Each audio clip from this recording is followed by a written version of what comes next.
Hello बच्चों, आज हम कक्षा 10 गणित के अंतर्गत मेंसुरेशन के तहत लंबवृत्तीय बेलन को पढ़ेंगे।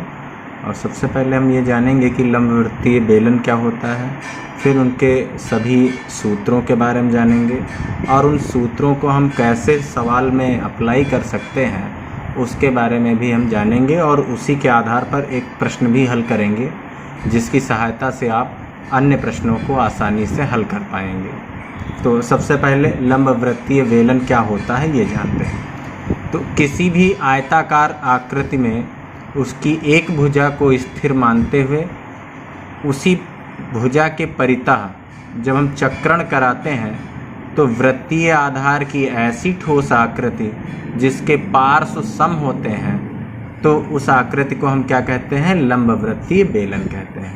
मान लीजिए एक हमारे पास कागज़ है, आयताकार कागज़, और उसमें हमने ऊंचाई जो है उसकी उसी को स्थिर कर दिया है और उसी के चारों ओर एक वृत्ताकार घेरा बना दिया। तो उस घेरे से जो आकृति बनेगी वो कैसी आकृति रहेगी, एक लंबवृत्तीय बेलन की। अब ये जो आकृति बन के तैयार है उसमें आयतन भी होगा, वक्र पृष्ठ भी होगा और संपूर्ण पृष्ठ भी होगा। तो इसका अगर फार्मूला निकालना तो क्या बनेगा, देखिए।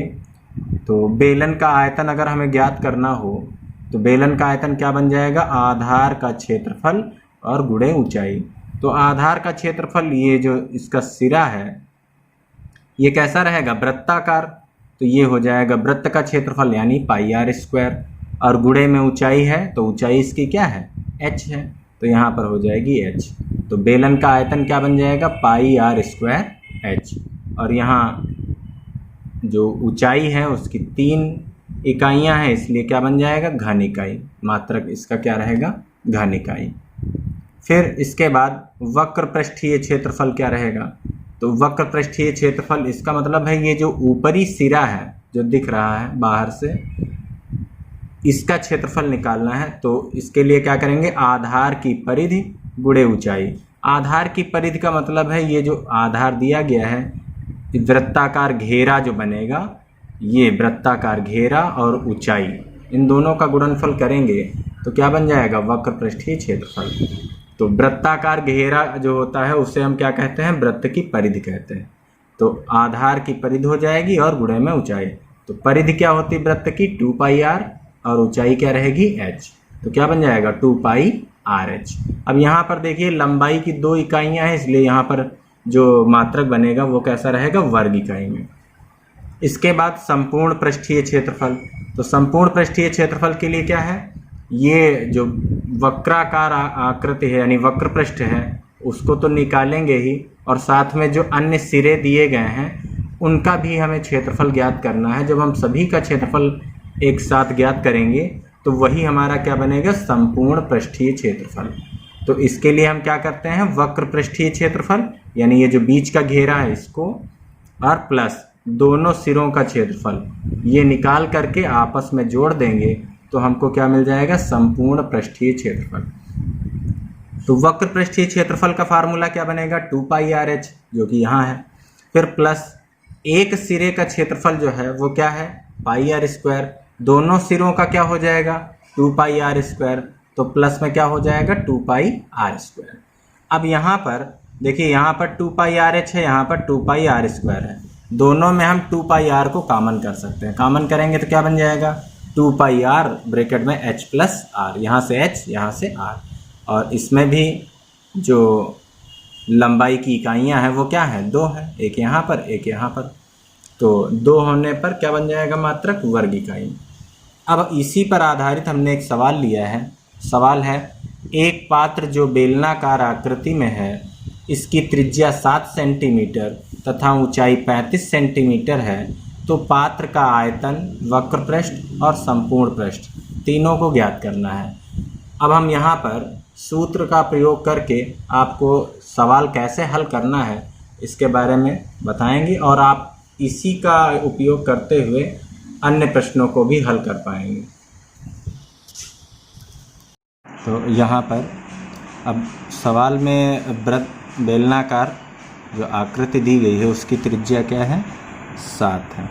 तो यहाँ r बराबर क्या हो जाएगा, 7 सेंटीमीटर। और ऊंचाई को हम किससे लिखते हैं, h से, ये है 35 सेंटीमीटर। अब हमको क्या निकालना, सबसे पहले पात्र का आयतन यानी बेलन का आयतन। बेलन का आयतन बराबर क्या रहेगा, फार्मूला ये पाई r स्क्वायर h। तो अब यहाँ पर हम मान रख देंगे पाई का मान। देखिए जब भी आपको मान ना दिया जाए पाई का, तब आप पाई का मान 22/7 ही रखेंगे, पाई का मान 22/7। तो यहाँ पर हम रख देंगे 22/7 गुणे r का मान, देखिए 7 दिया है तो 7 × 7 और गुणे h का मान दिया है 35, तो ये हो जाएगा 35। अब एक 7 से एक 7 कट जाएगा। अब देखिए यहाँ से 22 सतह हो गया 154 और गुणे में 35। तो यहाँ पर 154 और गुणे 35 दोनों का गुणा करेंगे तो ये बन जाएगा हमारा 5390। और ये आयतन है तो क्या बन जाएगा, घन सेंटीमीटर। अब यहाँ सेंटीमीटर क्यों आया, क्योंकि ये जो मान दिया गया वो सेंटीमीटर में है। अब दूसरा क्या है, हमको वक्र पृष्ठ निकालना है। तो बेलन का वक्र पृष्ठ,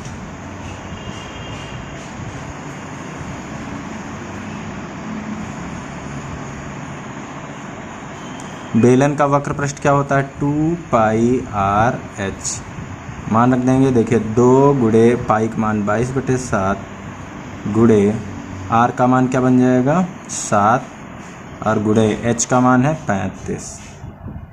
अब ये हमारा पद इधर कट जाएगा, 7 से 7 कट गया और 35 दूना 70, 70 का हमको 22 से गुणा करना है।